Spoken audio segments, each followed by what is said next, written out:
हम बात करेंगे भारत में बाबर की आगमन की। दिल्ली सल्तनत की बढ़ती कमजोरी, 1398 में दिल्ली पर तैमूर का हमला और उसके बाद तुगलक सुल्तान का अपनी राजधानी से भाग खड़ा होना।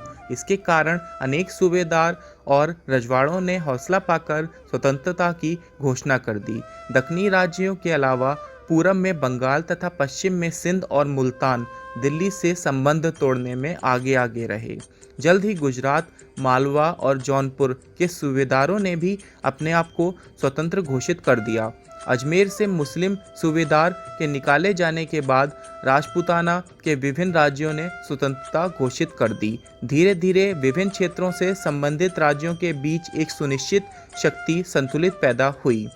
पश्चिम में गुजरात, मालवा और मेवाड़ एक दूसरे की शक्ति को संतुलित करने की और उसकी वृद्धि पर अंकुश लगाने का काम करने लगे। बंगाल, उड़ीसा के गजपति शासकों ने नियंत्रण रखा और जौनपुर ने भी दिल्ली में 15वीं सदी के लगभग मध्य से लोधी की शक्ति के उदय के बाद गंगा यमुना दोआब पर नियंत्रण के लिए उनके और जौनपुर के शासकों के बीच लंबा संघर्ष चला।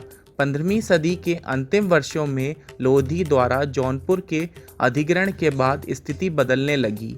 इस विजय के बाद लोधी पूर्व राजस्थान और मालवा में अपने पैर फैलाने लगे। अंदरूनी कारणों से इसी समय मालवा का विघटन होने लगा, जिससे गुजरात, मेवाड़ और लोधी के बीच शत्रुता और तेज हुई। स्पष्ट हो गया, इस टकराव में जीतने वाला ही उत्तर भारत पे राज्य करेगा। इस तरह मालवे का वर्चस्व का संघर्ष उत्तर भारत पर अधिकार के संघर्ष का एक अखाड़ा बन गया।